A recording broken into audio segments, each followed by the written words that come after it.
Vidas com História.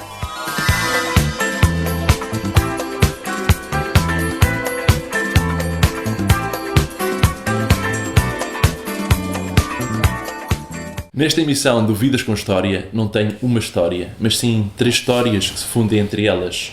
Marco António e Cláudia Faria são os vocalistas dos Lucky Duckies, uma banda rock cheia de boa música, dispensa apresentações. Marco, começaste a aprender música numa igreja evangélica que a tua mãe frequentava, e a Cláudia, fazias parte de um grupo coral da igreja de Campo Grande. É caso para dizer as igrejas são uma boa escola de música?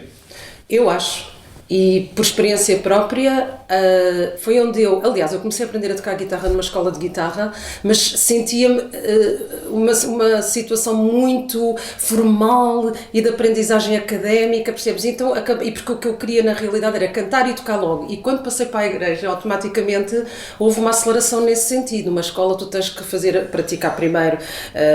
Eu comecei por aprender as notas, depois para construir um acorde, ritmos, e ali não. Na igreja, portanto, é uma ótima formação a nível de canto e a nível também da guitarra, porque eu aprendi depois lá, desenvolvi a guitarra na igreja e fazia parte do coro da igreja juvenil das 10 da manhã. Era muito engraçado. No Campo Grande, em Lisboa. No Campo Grande. Marco, tu fazias parte de uma igreja evangélica. Sim, a minha mãe, quando eu era criancinha, era católica, mas a dada altura tive umas chagas nas pernas e uma senhora aí de uma mercearia era evangélica e disse: "Oh, Hilda, tenho que levar o rapaz lá à igreja." Pá, e a verdade é que, de facto, milagre ou não, a senhora disse para pôr um azeite e lá um pastor disse: "Amanhã estás curado." E eu, no outro dia, aquilo começou a desaparecer. 2 dias depois já não tinha nada e eu já andava com aquelas chagas para aí há 2 meses. Não sei se o azeite, como tem aquela capacidade de isolar, isolou dos micróbios e aquilo foi, ou, na realidade foi a ciência que se fez. E sim. A música surge aí? A música surge aí porque é normal que estas igrejas evangélicas, não estamos a falar, não são Jeovás, né? Portanto é uma igreja muito cool, muito parecida com a católica, mas só que não adoram santos nem são devotos a Roma, embora simpatizem e respeitem o Papa. Não, é tipo a igreja ortodoxa, quer dizer, não se rege por Roma, mas são cristãos e usam a mesma Bíblia e tudo, praticamente igual. É típico nestas igrejas influenciadas pelos norte-americanos terem importado uma série de hinos gospel com arranjos de vozes. E então eu era criança, eu fui posto no coro e ia aprender a minha voz de soprano. Como criança tinha uma escala de soprano. Ora, apanhou-me ali naquela fase de transição dos meus 13, 14 anos, em que a voz começou a modificar. Comecei a deixar de ter voz de criança e a passar a ter voz de homem. Só que a pessoa que estava à frente não teve visão para perceber que eu já tinha que sair do meu lugar. Eu já começava a desafinar e senti mal a cantar, comecei a achar que não cantava nada. Na realidade eu estava a mudar de voz, ele, senhor, é como noutro lugar. Mas a voz de um homem, até velho, vai ficando mais grave, mas o grande choque térmico, entre aspas, da mudança da voz do homem é precisamente na adolescência. Portanto, em que as hormonas começam a trabalhar no sistema de construção das células das cordas vocais, ficam tecidos mais grossos e é como as cordas de um contrabaixo. De um violino é fininho e faz um som fino, do contrabaixo é grosso e faz um som grosso. Portanto, tornou-se incompatível e eu chateei-me um bocado com aquilo e larguei aquilo. Mas nessa igreja aprendi uma coisa importante, aprendi o solfejo, aprendi a tocar um bocado de órgão e até a acompanhar esses coros, sendo que as harmonias dos coros gospel importados dos Estados Unidos têm muito a ver com a música popular norte-americana e com o rock and roll, portanto, e a progressão de acordes é muito parecida já com o rock and roll. Portanto, depois havia aqui uma dualidade, que a minha mãe era um bocado religiosa e o meu pai nada. Foi o teu pai que te levou ao cinema? Foi ver um filme que mudou a tua vida. Exatamente. O meu pai era projecionista em part-time, do cinema aqui local da Póvoa de Santaria, ele e mais uma equipa, e o gerente do cinema pediu-lhe no dia em que faleceu o Elvis, em 1977, tinha eu 10 anos, que o meu pai lhe fosse fazer um recado a Lisboa para fazer uma troca do filme do Bruce Lee por um filme do Elvis. E eu perguntei ao meu pai: "Mas quem é o Elvis?" "O Elvis é um galã." Mas o que é um galã?" Um galã, olha, estás a ver assim, um homem como o meu pai." Ele era um bocado brincalhão. Do meu pai, do meu tio. Aqui na Póvoa de Santaria a malta tem muito humor. É uma terra muito grande, mas existe aquilo que a gente chama a Póvoa Velha, que nos conhecemos todos uns aos outros e que parece que somos primos uns dos outros e que temos todos alcunhas e mandamos bocas uns aos outros, mas há um certo humor. Eu fui criado aqui numa aldeia urbana ou suburbana, portanto toda a gente se conhecia, ou seja, na altura quando eu era miúdo isto era uma terra que era pequena, teria para aí 6 mil pessoas, mas nós conhecíamos quase todos. Hoje tem quase 50 mil, portanto, e mesmo assim conheço muitos de vista e falam-me a mim, mas também falam pessoas dos Lucky Duckies. E pronto, e a igreja deu-me esse background e o cinema depois puxou-me então para gostar do Elvis. Quando vi o Elvis, eu disse, o Elvis com este aspecto galã, quase por brincadeira, que um gajo diz, quando for grande quer ser assim. É dessa altura que veio o penteado? Não foi logo, eu quis fazer, mas a minha mãe disse, não, esse penteado fica-te mal. A minha mãe não deixava, até que eu ganhei, quando comecei a ter 15 anos, fui eu ao barbeiro aqui local, que era o Sr. Gineto, e o Sr. Gineto lá me fez o penteado com muito gosto, porque dizia que já há muitos anos não fazia um penteado daqueles. E correu muito bem, e a partir daí ganhei a minha identidade visual. Mas não queria ser músico, atenção que eu andava a estudar. Coincidentemente, quando eu tinha 17 anos na escola secundária de Alverca, é que surge a oportunidade de eu, como já tinha talento para as artes plásticas, de me engatarem para eu fazer os cenários de um Porque, peça de entretanto, teatro. há uma professora primária que diz à tua mãe que tens muito jeito para o desenho. Exatamente, que era a professora Maria Helena, que a mandou chamar, e eu assustei-me um bocadinho a pensar que era para ralhar comigo, por causa do desenho que eu tinha feito, mas ela disse não, dona Hilda, não se assuste, é para elogiar o Marco, porque ele tem, de facto, um grande talento, e você sabia disto, é porque se o miúdo quiser seguir artes, eu acho que devia investir nisso. Portanto, era uma pessoa já com o espírito para a frente, porque o próprio marido dela também pintava a pastel e também me deu umas dicas, esqueci-me disso. No Vidas com História de hoje estou a entrevistar o Marco António e a Cláudia Faria, vocalistas dos Lucky Duckies. Cláudia, quais são as memórias mais felizes que tu tens da tua juventude? Eu tenho várias fases, olha, incrivelmente consigo-me lembrar, ainda há pouco tempo falámos disso, da minha parte mesmo de infância, que são aquelas fases que marcam, de infância, mas a passagem para a pré-adolescência, que fiz uma grande viagem com os meus pais pela Europa. Estávamos nos anos 80 e estava muito em voga o camping, as caravanas e acampar, não é? E fiz uma viagem pela Europa, é curioso, visitei logo, claro que não na perspectiva de hoje, de adulta, que não consegui apreciar da forma que apreciamos hoje, mas fizemos uma viagem pela Europa, Espanha, França, Itália, em Jugoslávia, fizemos aquela zona toda de Côte d'Azur. Tenho ótimas recordações com os meus 2 irmãos e com os meus pais. Depois, como é que se dá a participação em eventos musicais? Os teus pais tinham uma organização de eventos. A minha mãe estava ligada a essa parte de eventos, porque ela estava ligada à moda, e uma coisa levava à outra. Ela fazia vários eventos, e nesses eventos, como eu tocava guitarra, que aí vem a guitarra desde os 9 anos, e comecei mais cedinho com o Marco, a música estava já desde os 9 anos, que o meu avô ofereceu uma guitarra no Natal, e foi aí que eu fui aprender a tocar guitarra, e depois começou a ligação do canto e tocar guitarra, para me poder cantar e acompanhar. A primeira dupla foi com a tua irmã, nos eventos da tua mãe? Foi, porque a minha irmã depois logo a seguir também quis aprender a tocar guitarra, e nós fazíamos sempre assim uns duetos e cantávamos aquelas músicas básicas. Depois de passar dessa fase da igreja, começámos a fazer aquelas músicas de bar, estás a ver, tipo aquelas músicas brasileiras, uns medleys, e as músicas que estavam na moda na altura. Só as 2 irmãs? Somos as 2 irmãs. Sem banda? Sem banda, só as 2 a tocar, mas eram coisas pontuais, eram assim apresentações, sei lá, de 20 minutos, não éramos profissionais, quer dizer, era uma coisa por brincadeira, mas que nos dava um gozo enorme, como miúdas, quer dizer, nós devíamos ter, sei lá, 12, 13, por aí. É naquela fase da pré-adolescência. E quando é que a música começa a ser levada mais a sério? Antes ou depois do curso de Relações? Depois. Aliás, era isso que eu dizia. Portanto, eu segui a minha vida académica e a seguir depois, entretanto, entrei na faculdade para a parte do curso que chama Ciências, Desenvolvimento e Cooperação. É a área de Relações Internacionais, mas direcionada mais para os PALOP. Mas era uma área que não me... Eu sempre senti ali uma coisa agridoce, que tinha vontade de cantar, que era isso na verdade que eu gostava de fazer, mas sabia que tinha que seguir a parte académica, também pressionada um bocadinho pelos pais, etc. E foi nessa altura, mais à frente, que eu andava na universidade, que eu conheci-te a ti, não foi, Marco? Exato. Mais ou menos em 92, 93, exato. 94, por aí. 94 entrei para a faculdade. 93, quando eu conheci. Já tinhas saído do curso de Direito? Já. Já essa tinhas uma fase não carreira conhecia. musical Já tinha uma carreira musical feita. autossustentada, que também sustentava a minha felicidade muito bem. Tinha aquele orgulho pessoal de querer terminar o curso de Direito, até familiar, para dar o orgulho à minha mãe, que ela, acho que todos tínhamos, vai ser um orgulho, sim. porque, portanto, venho de uma família humilde e a minha mãe, é claro, ficava contente se pudesse dizer, eu vim do nada, mas o meu filho é advogado. E eu disse assim, tem calma, se não for advogado é de ser um artista conhecido. Olha. Estás a ver? E se calhar faz ainda ficar mais orgulhosa. Pronto, filho, tu é que sabes o que é que tu queres. Mas fico com pena. Pois eu também, só que para terminar um curso de Direito eu tenho que deixar a música, porque nós temos que concentrar-nos a estudar, e quem tira estes cursos universitários sabe disso, especialmente o Direito.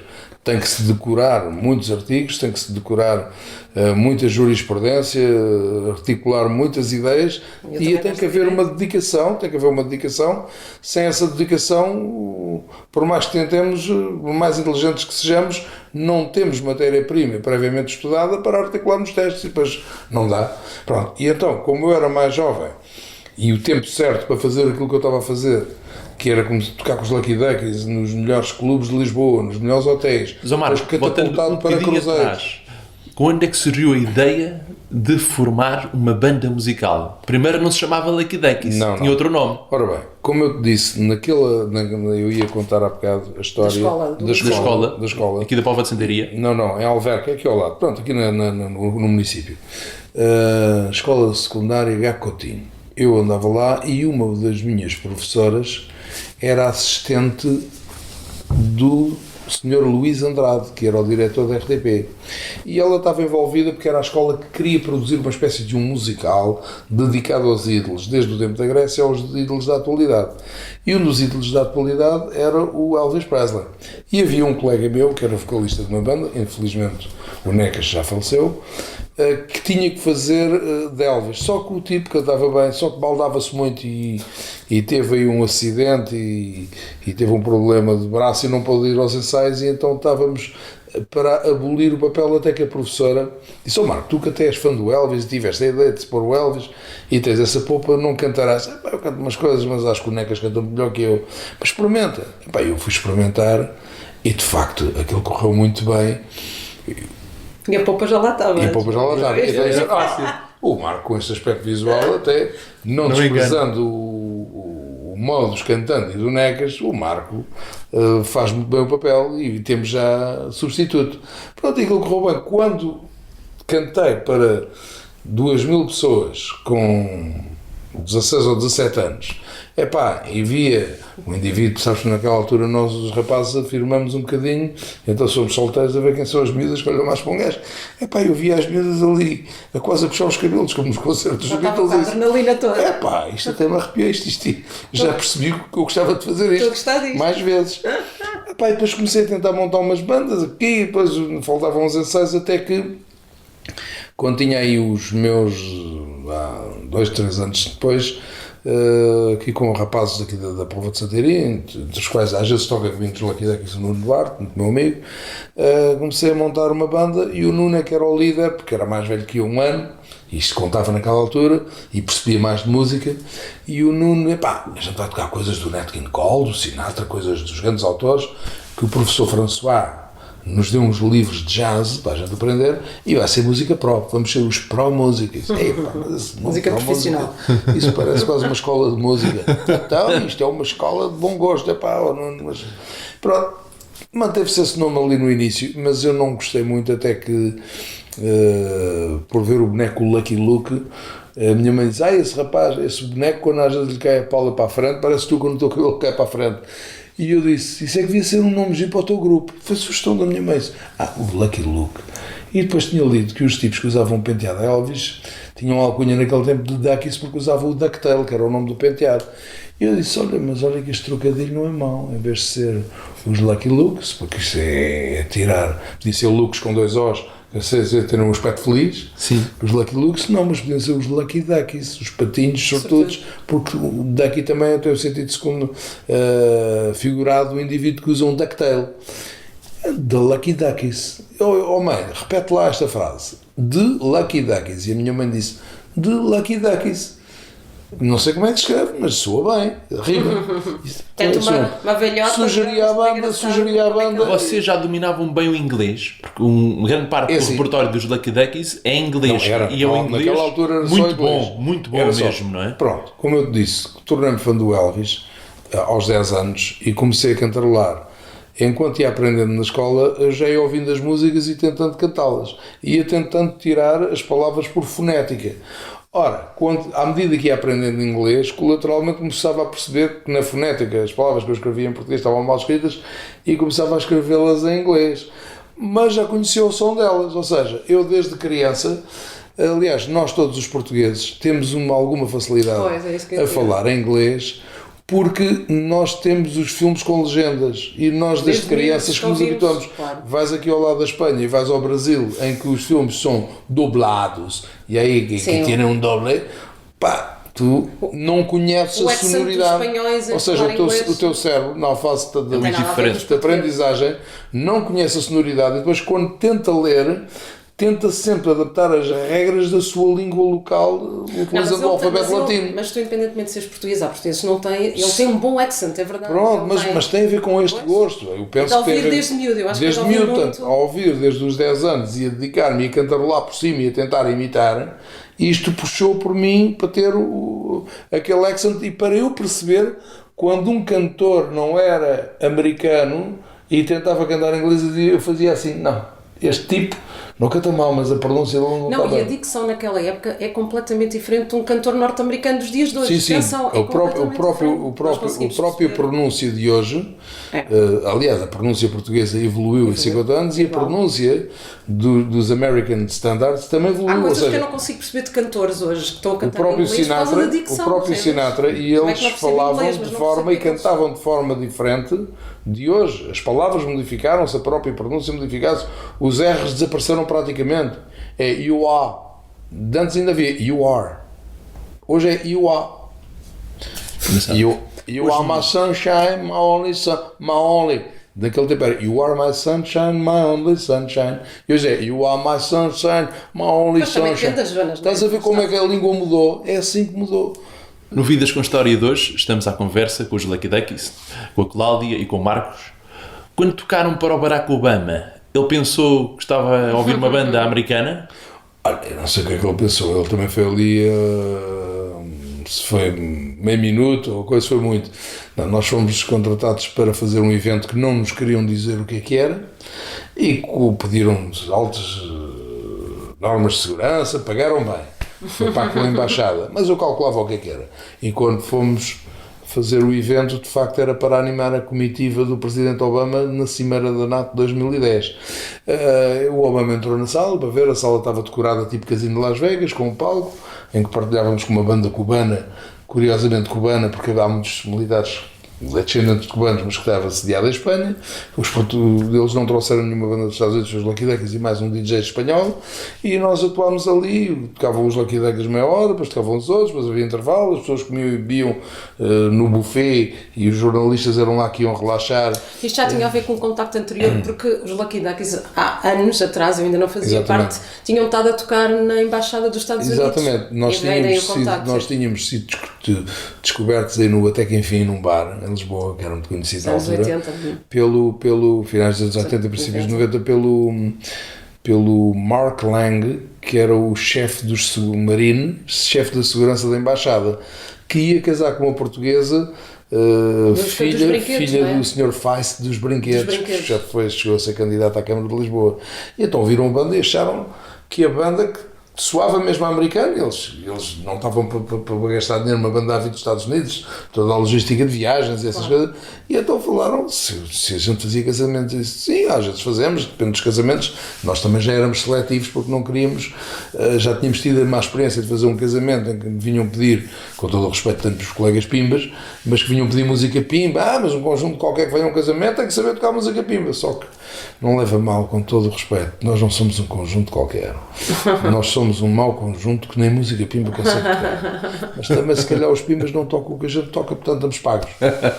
E foi assim que eu respondi a senhora, e a partir daí comecei a filtrar, só ia aceitar casamentos especificamente quando contratavam, sabiam que iam contratar um espetáculo vintage dos Lucky Duckies. Marco, os Lucky Duckies surgem no teu dia de anos, no 25 de Abril. Surgiu, isto é, estreou-se a ganhar cachê nesse tipo. Uma banda não se estreou. Olha, vamos estrear uma banda. Chegas ali, não podes tocar 30 músicas sem ensaiar. Pá. Nós já andávamos em ensaios no Grêmio Dramático Povoense, Mas com o nome antigo. Sim, com o nome antigo. Aliás, o nome ainda estava a estudar. Tínhamos aquele projeto porque eu tinha dito ao Nuno que gostava de ter um projeto assim, assado, e o Nuno alinhou na ideia, só que o Nuno, na altura, quando eu disse que era para termos todos uma poupa e vestimos assim, ele era, vamos ser chamados de palhaço, isso não. Portanto, houve ali uma resistência no início, enquanto éramos para a música, de eu impor o visual e tudo aquilo que os Lucky Duckies têm, porque a malta quer é música, está-se a marimbar para o nosso aspecto visual, não é assim. E então eu ia bem vestido, e os gajos iam baldas, iam mais baldas, e disse, não sou bem, não fica bem. Até que eles perceberam que eu queria algo mais ambicioso e próprio puseram um lugar à disposição, mas como amigos, Marco, e a gente compreende, tu segues então com a tua vida, ajudamos-te enquanto tu não arranjas novos músicos, e eu fiz um casting, então falei com o manager no Roxy Romeo, que é um bar assim carismático em Ilhandra, aqui perto, e montámos a banda. Fui lá tocar com o Nuno e com eles enquanto não arranjava os músicos, à medida que arranjei, porque eles depois também tinham outras atividades de empregos e musicais E tu, Marco, já querias viver da música? Já tinhas essa ideia na cabeça de viver exclusivamente da música? Porque depois via outros artistas a darem-se bem, a terem uma boa vida. Não é uma questão de inveja, mas é uma questão de referência ambiciosa. Claro. O indivíduo toma referências para dizer um dia gostava de ser assim. Claro. Portanto, o Júlio Isidro, para mim, não é? Que para mim, com todo o respeito pelos comunicadores como tu, o Júlio Isidro há de ser para vocês uma grande referência, e muitos de vocês dizem, um dia gostava de ter o reconhecimento que tem o Júlio Isidro. Quando o Júlio Isidro era novo, dizia, um dia eu gostava de ser como o Fernando Peça. Todos nós vamos tendo referências. Portanto, e quem eram as tuas referências? As tuas e as da Cláudia? Da minha parte, as minhas referências eram... Há aqui coincidências. Eram o Elvis Presley, como é evidente, era o Dean Martin, o Frank Sinatra, o Nat King Cole, o Sammy Davis Jr., aliás, o Nat, o Frank, o Sammy Davis Jr. e o Sinatra faziam parte daquela malta, daquele grupinho que era o Red Pack. Que atuava muito em Las Vegas, muito brincalhões, cantavam. Ele gosta basicamente dos crooners, não é? Dos crooners. E eu das cornesas, estou a brincar. E tu das divas. Das divas. Sim. Ou seja, no fundo eram bons cantores e grande música. Música que se notava que era sentida, com letras bonitas e bem compostas. Que dificilmente nos dias de hoje, de vez em quando ainda aparece uma outra canção. Olha, faço aqui um elogio a Salvador Sobral e à Luísa Sobral, porque me impressionou aquela canção, porque eu achei que está ao nível daqueles clássicos. Está, completamente. A maneira como o miúdo interpretou, os arranjos, o carisma, portanto, de vez em quando há uma música que eu gosto. O Crazy Little Thing Called Love dos Queen, eu não sou muito fã dos Queen, mas é uma das que eu gosto porque vai buscar... Então, aliás, há um revivalismo. Os Queen, por exemplo, o Great Pretender, que eles cantam, não era dos Queen, os Platers era dos Platers, não é? Que tornaram famosos. Nos anos 80 há um revivalismo. Portanto, há um grande respeito de artistas posteriores a manter ainda a boa memória dos clássicos. Havia uma artista da atualidade que já morreu, que é a filha precisamente do Nat King Cole, a Natalie Cole. Eu gostava imenso. Na onda dela também, porque ela cantava os estándares americanos. Vocês jovens iam descobrir estas sonoridades. Olha, eu sei porque ele também acaba por ser a mesma coisa. Os discos que ouvíamos em casa, os meus pais, eu explico sempre isto, mas para as pessoas perceberem porque é que eu me identifico com esta música, e foi um caminho que nos fez, se calhar, nós começámos a conversar e a conhecermos e por aí fora. E ligou-nos à música com o mesmo gosto. Porque em minha casa, os meus pais, nos anos 80, tinham umas seleções Reader's Digest. Coincidentemente, os meus tinham as mesmas seleções. Eu acho que todos os pais nessa altura tinham. Os pais compravam as seleções do Reader's Digest. E então havia em especial uma que era por décadas. Era 50, 60 e 70. E 70. E depois... eu ouvi imenso isso, apesar de estar nos anos 80. Era por décadas. E aquilo ainda era por décadas e ainda era... ainda era para aí uns 10 discos. Pronto. Sim, mas eram os hits, as músicas mesmo hits que fizeram sucesso nos anos A 50. primeira canção 60 era o e Rock 70. Around the Clock, de 1955. Portanto, e há uma série de canções que hoje temos no repertório que, Eu até refiro isso às vezes nos espetáculos. Olha, este como era, o Great Balls of Fire, era das seleções Reader's Digest. tantas canções bonitas. Portanto, e isso teve uma grande influência, porque os pais iam para o trabalho, o Nós indivíduo somos um ficava em bocadinho aquilo que casa. ouvimos em casa. Em Não, termos e do musicais, eu material, acho. e na Eu altura, acho. Sem dúvida. não ouvindo, as crianças não ouviam muito rádio, não havia a internet, havia a televisão, e quando tínhamos acesso a ter algum poder sobre os discos dos pais, Claro. nós íamos procurar o que nos soava bem, ou seja, havia uma forma natural dentro do espólio de música que havia para a gente fazer uma autoseleção por um gosto próprio e não por influência cá na E rua. repara que os anos Dos 80, amigos. que foi a época que nós vivemos, Ou seja, a nossa as músicas adolescência, dos pais tem esse lado revivalista. Era uma pré-seleção para tu, dentro daquele espectro, escolheres o que gostavas mais. Era. No Vidas com História de hoje estou a conversa com o Marco António e com a Cláudia Faria, os vocalistas dos Lucky Dackies. Vocês têm muita coisa em comum. Falam muito bem inglês, têm um gosto musical muito parecido. Pois. Aliás, E estudaram letras, mas não se sim. conheciam. Mas quando é que vocês se conheceram? ai, deixa-me lá andar para trás. Portanto, nós conhecemos, eu estava no 12º ano à noite, estava a fazer umas cadeiras que me faltavam do 11º, portanto atrasou-me na altura que tinha ficado doente. No 12º ano à noite eu era a mais novinha da turma.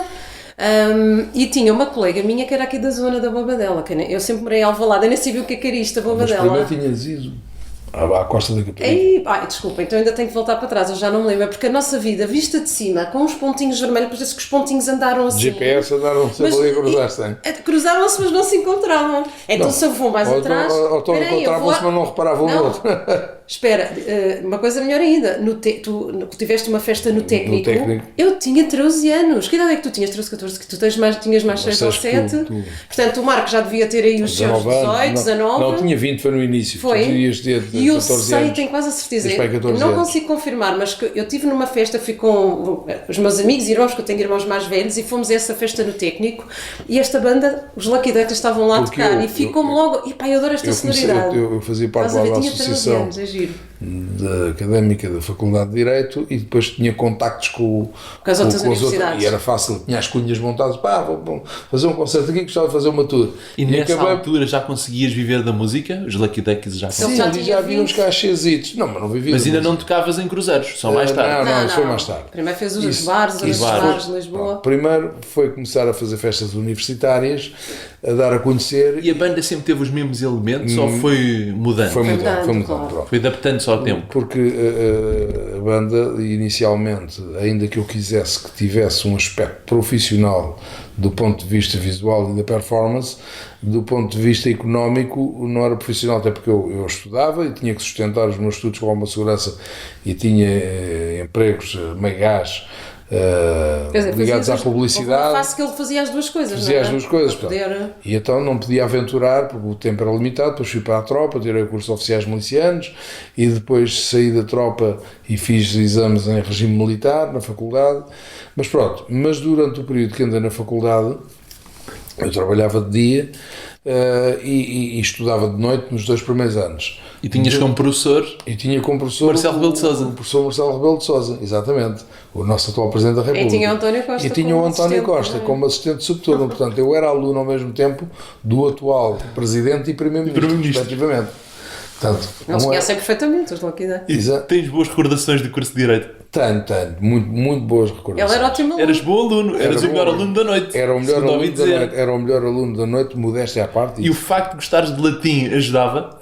Ajudava um bocadinho, até criando ali alguns brocardos num latim de certa forma macarrónico, isto é, estava gramaticalmente correto, mas a nível de vocabulário eram com vocábulos válidos, mas que lexicamente não eram os usados na altura dos romanos. Mas o latim também evoluiu lexicamente. Falava o latim da Idade Média, não é igual ao latim. E como surgiu, Marco, o gosto pelo latim? O gosto pelo latim surgiu ligado à minha arte de desenhar.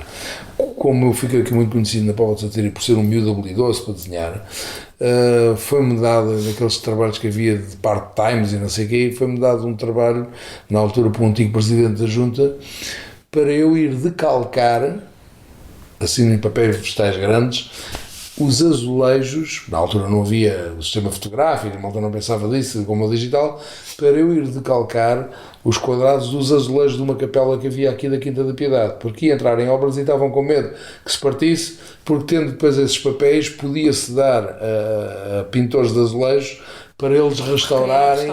E eu tinha que decalcar estas frases em latim que lá estavam.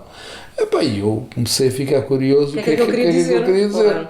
E então mostrei a uma professora na escola secundária de Alverca que ficou fascinada de eu ter esse interesse e ela própria me levou à biblioteca. Olha, pegas este livro, de gramática, declinações, começas a ler isto e vais perceber que o latim tem... Tu tiveste latim na escola secundária, não? Não. Que havia essa opção, lembro-me que havia... Não, havia opção, mas eu não tive latim. Foste um autodidata? Fui um autodidata, mas como um autodidata interessado é uma esponja de absorver conhecimentos, eu absorvia latim com mais velocidade que os tipos que tinham mesmo aulas de latim. Pronto. Até porque eu depois ajudou em direito. Na escola secundária eu andava na parte técnica, eu andava em eletrotecnia, portanto não tinha nada a ver. Mas porquê que escolheste direito? Estamos à conversa hoje no Vidas com História com o Marco António e a Cláudia Faria, vocalistas dos Lucky Duckies. A Vintage Band. Ora bem, eu direito, eu fui enganado. Por uma ideia que se tem da vida de advogado, infantilmente, por uma série que dava na televisão, que era o Perry Mason, um advogado. E eu pensava que ser advogado era ser como o Perry Mason, sendo que o sistema romano-germânico de Portugal não é igual ao direito consuetudinário e de jurisprudência americana. Portanto, em que as leis são feitas sobre casos que depois ficam fixos, não sei quantos versos, por exemplo, Marcos e o protagonismo do advogado versos, não sei quantos, Portugal é muito diferente da América. E eu via aqueles filmes e o advogado era uma espécie de um herói, de um detetive, e um gajo em miúdo eu sempre gostava de ser polícia ou detetive, e então achei que ser advogado e detetive ao mesmo tempo ainda dá mais prestígio e a minha mãe fica contente que vai ter um filho que há de ser qualquer coisa. E eu falei, sério, eu não me informei bem o que era o direito. Quando entrei na faculdade de direito percebi que não era nada daquilo. Disse, eu vim para aqui enganado. Olha, mas já que estou enganado, deixa-me lá ir tentando fazer isto, pelo menos fez até pode ser que eu faça a diferença. E fui estudando porque tinha alguma... ainda por cima tinha alguma bolsa, foi-te oferecida uma bolsa de estudo, quer dizer, não era para toda a gente, é maravilhoso. 25 contos na altura. Era muito dinheiro. Exatamente, era muito dinheiro. Portanto, era um bom aluno para ser. Eu entrei com 18 de média para a faculdade, na altura, e isso, apresentando os papéis do rendimento do agregado familiar, que não era alto, consegui, segundo notas altas e mais... Já mexia bem na altura e consegui o subsídio para ajudas de custo, porque morava fora de Lisboa, tinha que pagar transporte, tinha que almoçar. Mas a determinada altura a música fala mais alto. Exatamente. Não vamos fugir aqui à questão, como é que conheceste a Cláudia? Exatamente. É verdade. Pois. A Cláudia estava na Costa da Caparica com a amiga num bar onde nós tocávamos às quintas-feiras à noite, que era do Luís Represas, que era chamava-se na altura o Bar da Ponte, não sei se existe, tem o mesmo nome, e tocavam as melhores bandas da noite de Lisboa, com artistas, com artistas que acompanhavam os artistas de televisão. Portanto, eu comecei logo a frequentar e até como colegas tipos que eram músicos do próprio Represas e de outros e que tinham outras bandas à parte. Isto entrosou-me no meio, até para ter a ambição de, conhece aquele produtor, eu gostava de ir à televisão. Mas eu aí nunca acabei por falar com ele, porque ele estava a atuar, eu estava no público e achei imensa piada à banda. Mais tarde é que vieste ter que atuar no ano seguinte, depois estava no 12º ano, como eu estava a dizer, estava à noite, e foi essa colega minha que nós não tínhamos aulas à sexta, e a última aula terminava às 9 da noite na quinta-feira. Ela disse, olha, hoje ela sabia em conversas de escola que eu gostava de cantar e que tocava, olha, vou-te levar a um bar, está uma banda muito gira, vou-te levar a um bar que é na Bobadela. Onde é que é a Bobadela? Eu morava em Alvalade, estás a ver, sabia onde é que era, nunca. Eram os Lucky Duckies. Eram os Lucky Duckies, lá estava ele. E entretanto, depois, a partir daí começámos a falar, porque os gostos musicais, a banda tocava tudo o que eu achava piada, aquilo que eu ouvia naquelas seleções Reader's Digest que eu falei, eles pegavam nos hits, era espetacular. A partir daí, ele tinha um roteiro, portanto, de onde eles atuavam fixamente a banda, em Lisboa, e nós depois tínhamos começámos a concertos seguir todos os dias, segunda a Todos os domingo. dias? Todos os dias. Não havia Olha, por concorrência isso é que dentro ele deste género desistiu do curso de musical. Direito. Pronto, porque Claro. Começou a render. Financeiramente era muito melhor para estudar Direito. Então aqui na região de Lisboa, todos os dias, os Lucky Duckies atuavam. Aqueles Exatamente. mais conhecidos, a Gartejo, até que enfim, aqueles de Depois éramos banda referência. residente da Gartejo, estávamos lá sempre às quartas à noite, de vez em quando falhava uma banda ao Como é que sábado. chamava o outro bar do- O dono também do gostava muito de Represas, mim. também O vi. Marco, falhou coisa. Chafariz. Vocês podem vir, Chafariz também. podem vir, é para hoje não dá. Olha, hoje dá, mas dá amanhã, troca a banda da amanhã para hoje, a gente vai amanhã. E Iam nós adaptando, não é? éramos das bandas que tocávamos mais nesse. E quando é que surge o convite para os Lucky Duckies irem tocar para cruzeiros? Na altura, os Lucky Duckies tocavam praticamente em tudo o que era bares, clubes noturnos de Lisboa, até pela singularidade da banda. Ao tocar nos hotéis de 5 estrelas, cruzámos com empresários do mundo do espetáculo que vendiam para cruzeiros, e foi aí que começaram a fazer convites para fazer assim umas pequenas temporadas de 1 mês, 2 meses, 3 meses, mas coisas muito bem pagas. Eu, quando fiz contas, pensei, isto vale a pena. Portanto, durante um tempo, os Lucky Duckies eram muito conhecidos no mercado dos cruzeiros E dos eventos. E dos eventos. Da parte da hotelaria também. Como se diz na língua popular, as tias, benzocas de Cascais, sempre que havia assim uma cerimónia, um casamento, uma festa de aniversário dos 80 anos do patriarca da família, os Lucky Duckies são a banda. Portanto, éramos a banda de referência Naquela altura houve um boom muito grande precisamente dessas empresas de eventos, das né? quintas, começaram só a alugar nos anos quintas. 90. Estamos a falar nos anos 90. Nos anos 90, pronto. Exatamente. E então, os Lucky Duckies, durante esse período, fizeram muitos eventos, ou seja, nós sustentávamos e muito bem na sombra da fama, ou seja, éramos conhecidos em privado, mas não fazíamos muita televisão. Financeiramente era melhor do que o circuito comercial ou não? Para aquilo que eu estava habituado era melhor. Atualmente é melhor. Atualmente é melhor porquê? Porque os Lucky Duckies foram subindo de patamar, porque o mercado de eventos é limitado nos preços. Quer dizer, Claro. se voltado a pagar num evento o mesmo que se paga Para uma plateia num palco de grande. 40 mil pessoas ou Portanto, 30 tem que mil haver, à frente, claro. por mais famoso que seja, tem que haver ali alguma rácio Claro. de investimento de proveito cultural, quer dizer. Até os colegas. Uma coisa é estar a tocar para 200 pessoas, outra coisa é tocar para 5 mil, quer dizer. Tem a ver com a E é utilidade que eu queria. difícil entrar no circuito comercial. É. O que é mais difícil? Ser cantor, compositor ou empresário? É mais difícil ser empresário. É a última, É mais exatamente. difícil ser empresário. Ou ser manager, ou Infelizmente, a maior parte dos trabalhos em Portugal são-nos dados pelas autarquias, ou seja, teatros, cineteatros, auditórios municipais, e durante o período em que a atmosfera assim o permite, o tempo está bom, a partir da primavera, os eventos da rua são festejos ou populares com comissões de festas, mas das cidades, festas das vilas, apoiados sim. pelas freguesias ou pelas câmaras, ou são parte de um programa cultural, porque há dinheiros para isso, de demarcar o marketing dos próprios municípios.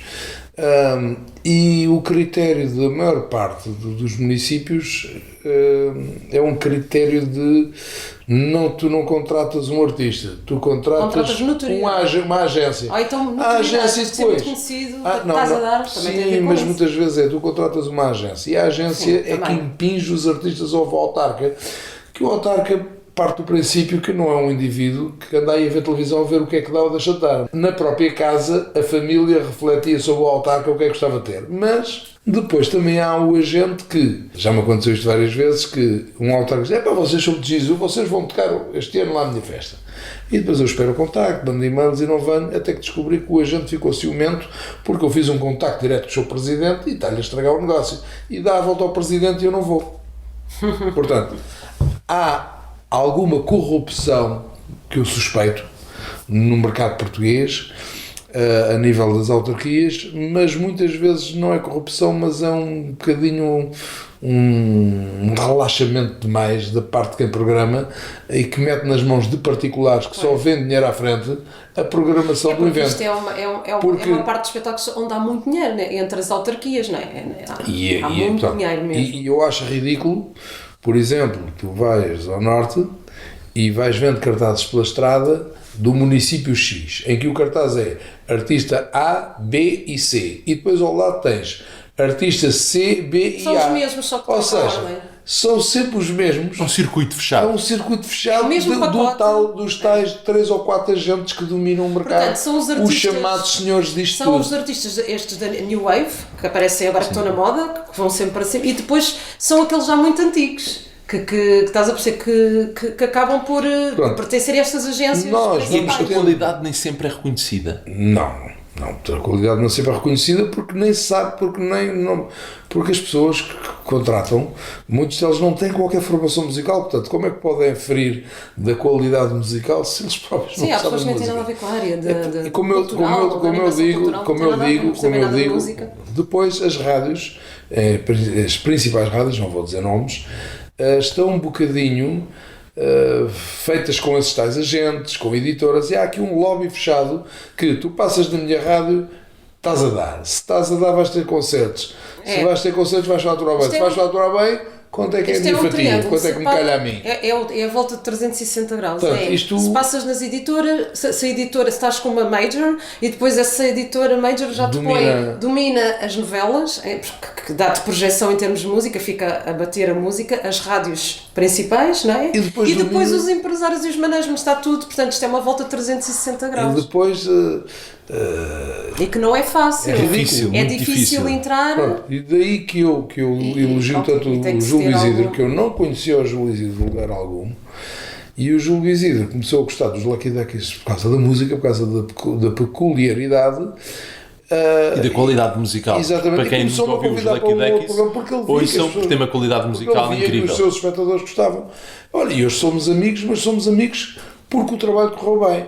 Ou seja, não é tipo, eu sou amigo e vou buscá-lo para o meu trabalho. Não, eu tornei-me amigo dele porque ao trabalhar com ele as coisas correram sempre Correram bem. bem. Portanto, é sempre bom arranjar amigos no trabalho e não trazer amigos para o trabalho. Pois, E os Lucky Duckies têm uma carreira com mais de 30 anos. 34 anos. desde 87. Desde 87. Marco e Cláudia, acham que já foi dado o devido valor aos Lucky Duckies? Olha, isso... Isso é um bocado subjetivo. Há dias que eu me sinto valorizado É. e outros que me sinto desvalorizado. Depende das respostas que me dão. Mas no cômputo geral, atendendo àquilo que fazemos e atendendo a alguma mesquinhez deste mercado, Eu acho que a gente mesmo assim não se pode eu queixar. agradeço aos céus as oportunidades que me têm sido dadas, valorizo para já essas, Claro. e concentro-me em tentar converter os infiéis a gostarem dos Lucky Duckies. Portanto, isto é uma luta constante. Eu acho que ainda há pessoas também que não perceberam bem a banda. Associam O imitador o imitador do Elvis por causa nunca- da imagem. A gente Nunca foram ver os nossos originais. Temos originais, era aí que eu aliás, queria eu tenho chegar. aí artistas que são empresários, não posso dizer nomes. Mas vocês fazem só covers. Mas tu tens ouvido o meu trabalho? Tens visto os programas? Mas é... Não, man. Tu ouves o meu trabalho. Conheço o Viva a Cerveja? Não. Tu é bonito aí a bater, que tu ainda por si mesmo meu confrade da cerveja. Isto é para um artista que é empresário. Sim, então deixa-me mandar isso para ver. Mas não me disse nada. E, no entanto, é um original meu.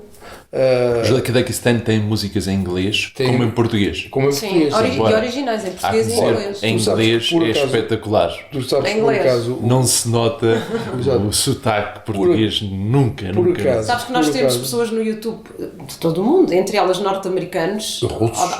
não, mas por causa de Sim, falarem a propósito estás a falar da pronúncia, e eles elogiam, ficam assim parvos de que zona dos Estados Unidos é que somos, perguntam norte-americanos, porque acham que, como há tanta pronúncia nos Estados Unidos, não é? e Diferente. então- Há uma qualidade musical, sempre apostaram numa qualidade musical muito boa, sempre tiveram bons músicos, que é muito Sim, importante. sim, é verdade, Sim, é sim. verdade. E o repertório é escolhido um bocado E o assim a repertório dedo um bocadinho- quase, porque escolhido a há um dedo. universo tão grande Às vezes, destas músicas. é para variar, também precisamos de repertório que a gente diga, não, isto está muito triste, este alinhamento, vamos Claro. fazer mais alegre, está a faltar aqui uma música com alguma classe, vamos substituir, que já há muitos anos que andamos sempre a bater nisto, os fãs que vão já estão a ouvir a mesma Claro, coisa, claro. vamos, às vezes temos gosto, que há fãs comuns que aparecem e dizem, olha, este hoje vai ficar contente, há aqui 2 ou 3 novidades. Pronto, que há pessoas que vão e agora, por brincadeira, pusemos aquela canção italiana, O Bella Ciao. Pronto, Isso é um clássico italiano que já vem, sei lá, dos anos 10, 20, 30. Ficou conhecido agora Pronto. devido a aparecer na Casa de Papel. Sim, Exatamente. Pronto. E muita gente perguntava se eu tocava isso. E eu disse, eu conheço a canção, já conheci isso há muito tempo. E, aliás, o Luís já trouxe uns artistas cá a Portugal que cantaram isso e eu já tinha ouvido antes da Casa de Papel. E eu disse, vamos fazer uma versão de brincadeira. E não ensaiámos sequer, foi no palco. Bela Tchau, é os acordes assim, o Aldrabe inventa a letra e vocês cantam o resto. E nem mal tal nenhum conhecia. E disse, olha, isto resultou, foi a música mais... são bons naquela dia, foi a música mais eufórica da noite. Eu disse, já viram que a gente hoje... Uma capacidade multifacetada, não é? E eu disse aos se adaptar em qualquer circunstância. Hoje ficámos. Hoje a música que rendeu mais foi uma que nem ensaiámos, brincámos. E então depois demos uma vista de olhos uma vez aqui na nossa sala de ensaios e agora vamos pondo de vez em quando brincadeira, quando é para animar, faz lembrar aquelas festas universitárias que a malta quer nós temos pular que e fazer saltar. uma menção aos nossos músicos, porque realmente eles os 4 Exatamente. são ótimos, quer dizer, estudaram música na Escola Superior de Música, outros do Hot Club e por aí fora, portanto são pessoas que eu acho que estão completamente bem integradas nos Lucky Ducks e gostam desta onda de jazz, do swing, e eles vieram ter comigo. Então, esta formação vieram ter comigo, não eram músicos desta área. Sim. E eu expliquei que para entrarem para cá durante a semana eles façam o que quiserem, mas aos fins de semana, quando há concertos, tem que ter o visual daqui daqui, tem que se deixar fazer uma popa. E eles, amigo, se achas que é melhor para a banda, a gente deixa, mas vai lá, não exageres. Para além dos músicos dos Lucky Duckies, voltando ali um bocadinho atrás, como é que vocês, Cláudia e Marco, se conheceram e formaram um casal? Começaram a trabalhar primeiro ou começaram a namorar primeiro? Como é que foi? Começámos a namorar primeiro. Portanto, nós começámos a namorar oficialmente em 98. Na passagem de ano, nunca mais me esqueço que os Lucky Duckies, eu ainda não fazia parte, estavam a tocar 98 para 99 no Hotel Meridian, em Lisboa. Ainda era o Meridian, agora nem sei qual é o hotel. Tiara, não sei. Pronto, e nós, portanto, ainda andámos ali tipo uns meses antes, mas oficialmente perante amigos. Perante os pais. Os pais, porque nós, entretanto, lá está, quando cheguei àquela parte que o conheci no bar, no 12º ano, nós fomos amigos durante aí, sei lá, uns 4 anos e meio, o Marco teve as suas namoradas, também não foram muitas. Ainda bem. Sim. Não tínhamos tido. Não era saltitão, não era daqueles que Era uma amiga gira que eu tinha, mas era só amiga. E eu era um amigo. Pronto, e eu aí vi as minhas costas. Mas ela achava piada a minha conversa. E eu vi as minhas costas nesse sentido, porque ele portava-se bem, quer dizer, ele tratava-me como uma amiga e o meu grupo de amigas que íamos fazer o tal circuito para ver os Lucky Duckies. E ele nessa altura tinha até uma namorada, pronto. E então nós fomos, na verdade, 4 anos e meio, até começámos a namorar, demorou mais ou menos esses anos, 4 anos e meio. Calhou uma disponibilidade da minha parte dela e ela, com a minha amiga, começaram a sair comigo. Não tinha ninguém, ele não tinha ninguém nessa E a gente acabou por se envolver, como nos identificávamos. E até foi um bocado estranho na altura, porque nós já éramos assim grandes amigos, já falámos imenso ao telefone, ficámos às vezes uma hora ao telefone. Sobre música, sobre ideias, sobre coisas. Tanta coisa e de repente... dar um passo para o outro lado, B, é um bocado estranho sendo amigos, não é? Mas eu acho que isso até faz sentido. E é difícil conciliarem a vida profissional com a vida pessoal?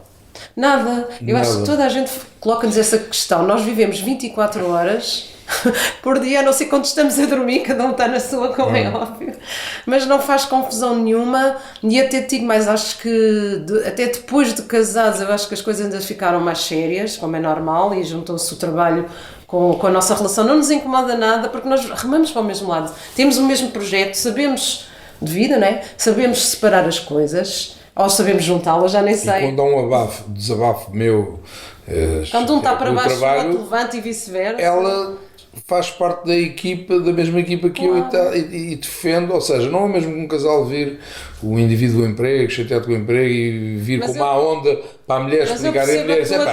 Porque normalmente as pessoas lá vêm dos trabalhos e depois falam de outras coisas, e nós mostramos um bocado as coisas. Até porque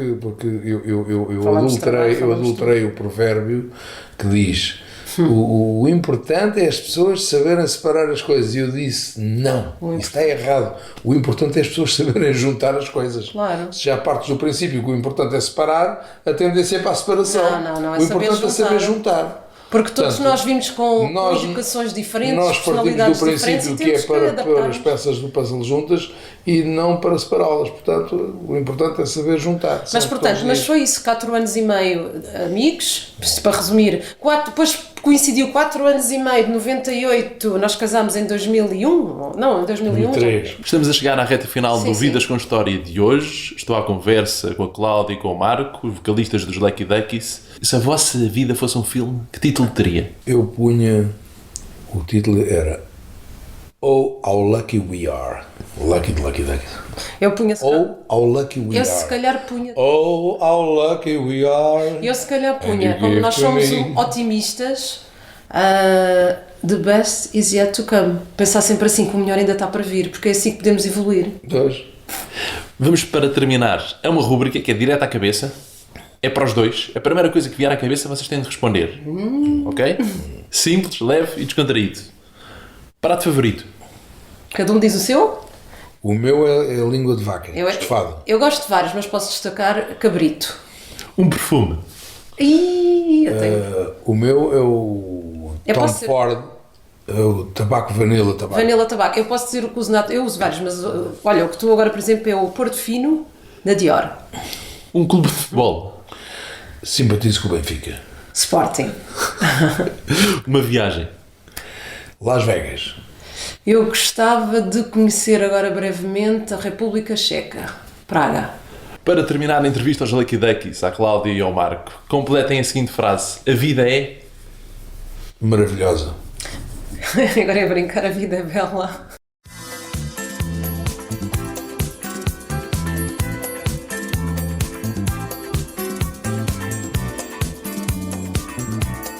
Eu sou o Diogo Marcelino e este foi o Vidas com História. Ouça todos os programas, sempre que quiseres, em vidascomhistoria.pt.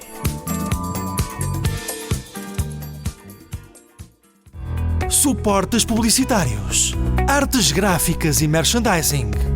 Saiba mais em publicitar.pt.